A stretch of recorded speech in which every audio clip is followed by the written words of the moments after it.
किसी भी पार्टी में हो सकते हैं, केवल भाजपा में ही हिंदू हैं, ये आप लोगों का नैरेटिव है। हमारे लेके हर पार्टी में हिंदू हैं, किसी भी पार्टी से। भाजपा वाला क्यों नहीं आता है? हम सवाल पूछते हैं आपके माध्यम से कि जब हम गाय माता की रक्षा के लिए आवाज उठा रहे हैं तो भाजपाई क्यों नदारद है?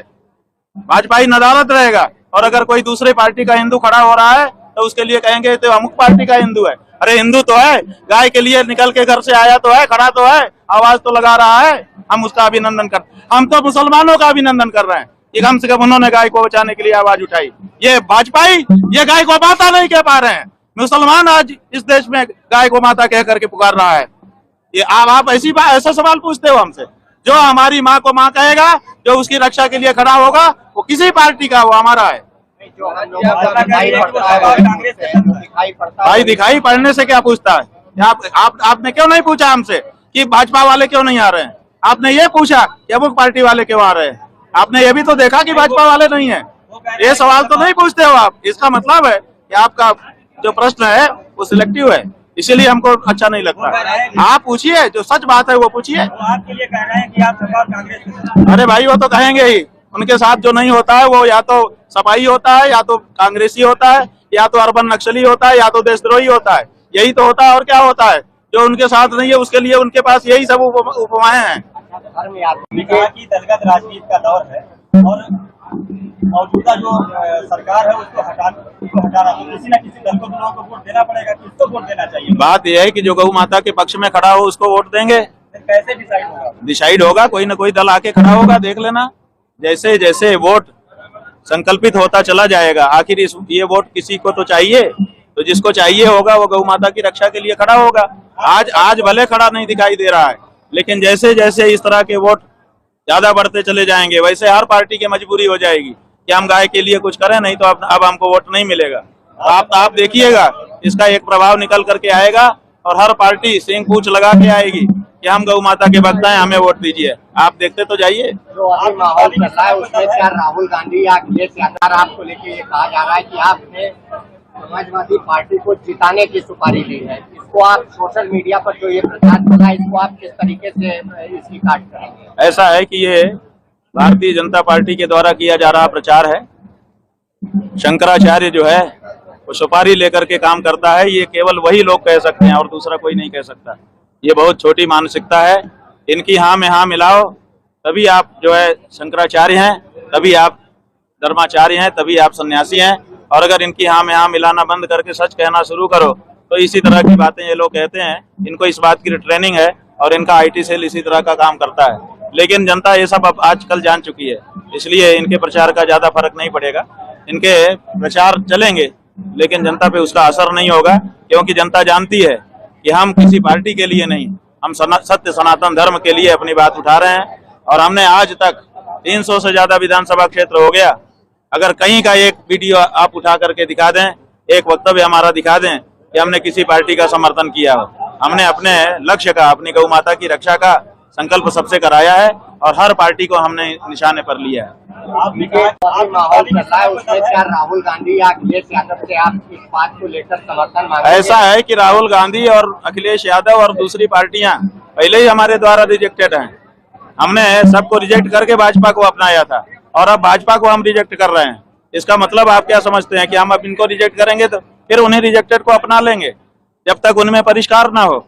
अगर वो चाहते हैं कि हमारा वोट उनको मिले, शुद्ध हिंदुओं का, गौ भक्तों का, तो उनको अपने आचरण में परिष्कार करना पड़ेगा, तभी कुछ संभव है, नहीं तो कुछ संभव नहीं है। तो हमने टुकरा दिया। राम मंदिर चोरी के अलावा बद्रीनाथ में भी जो है बद्रीनाथ। अरे भाई हर मंदिर में, आप बद्रीनाथ की बात उठा रहे हैं, हर मंदिर में जहाँ जहाँ सरकारी व्यवस्था हो गई है, जहाँ जहाँ इनके लोग बैठ गए हैं भाजपा के और संघ के, वहाँ चोरी ही हो रही है, सब जगह चोरी हो रही है।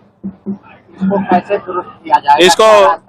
इसको रास्ता जो वृंदावन के देवकी नंदन ठाकुर हैं उन्होंने मांग की है, हमने उनका वक्तव्य सुना। वो कह रहे हैं कि एक सनातन बोर्ड बना करके सनातन धर्म के धर्माचार्यों के जिम्मे सारे मंदिरों की व्यवस्था सौंप दी जाए। हम उनकी इस मांग का पूरी तरह से समर्थन करते हैं, क्योंकि जो धार्मिक लोग हैं, धर्माचार्य हैं, वो धर्म के मर्म को जानते हैं और वो कभी भी कदाचार नहीं करेंगे, इसलिए उनके हाथ में मंदिरों की व्यवस्था होनी चाहिए। देखिए, इस बात को तो लगातार पूछना आप खुद जानते हैं, इसमें सरकार की मिली भगत है, क्योंकि जो राम मंदिर में कमेटियां बनी वो जनता ने नहीं बनाई है, वो कमेटियां बनाई है सरकार ने, वो बनाई है आरएसएस ने। तब जब सरकार और आरएसएस मिलकर खुद ही कमेटी बना रही है तो उसमें चोरी होगी तो कौन जिम्मेदार होगा? अगर आपने अपने घर की सिक्योरिटी किसी चौकीदार को दी है और वहां चोरी हो जाए तो आरोपी कौन होता है? भाई चौकीदार ही होता है ना। तो इसी तरह जिसने वो कमेटी बनाई तो असली चोर तो वही है।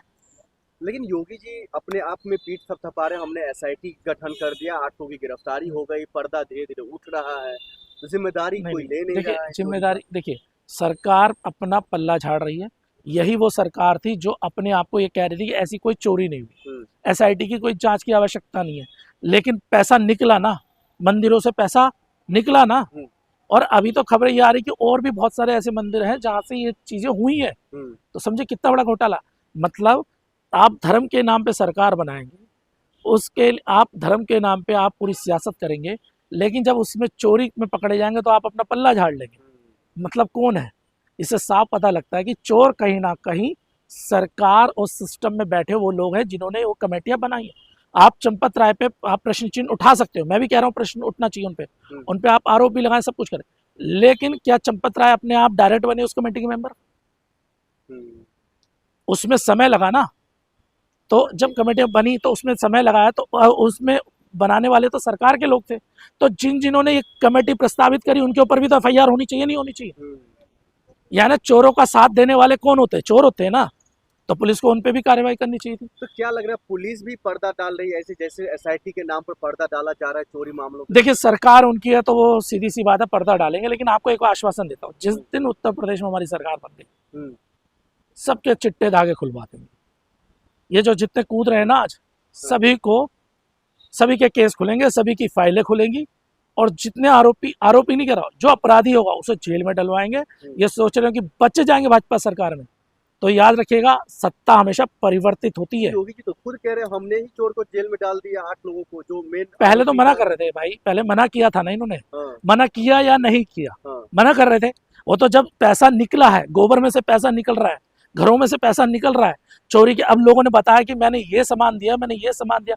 कोई कह रहा है मैंने चांदी की किताबें दी हैं, किताबों की पूरी दी, कोई कह रहा है ईंटें दी हैं, और वो लिस्ट में है ही नहीं, वो लिस्ट में है नहीं। तो मतलब चोरी तो हुई है, लोग अपना डाटा दे रहे हैं, तो मतलब चोरी हुई, और कितने बड़े स्तर पर हुई है सोचिए। अभी तो छोटा सा आंकड़ा बता रहे हैं, नहीं तो लोगों का मानना ये कि जिस हिसाब से लोग अपना सोशल मीडिया पे डाल रहे हैं कि हमने ये चीजें दी है, उस हिसाब से 100-200 करोड़ से ऊपर का घोटाला है ये जो चोरी हुई है। तो 100-200 करोड़ की चोरी करने वाले लोगों पे क्या कार्रवाई होनी चाहिए, नहीं होनी चाहिए? सीधी सी बात है, क्या सरकार पे कार्रवाई होनी चाहिए, नहीं होनी चाहिए? आपको आश्वासन देता हूँ, सत्ता बदलेगी, जिस समय वहां पे इंडिया अलायंस की सरकार बनेगी, सबसे पहले इनके चिट्टे धागे खोल देंगे।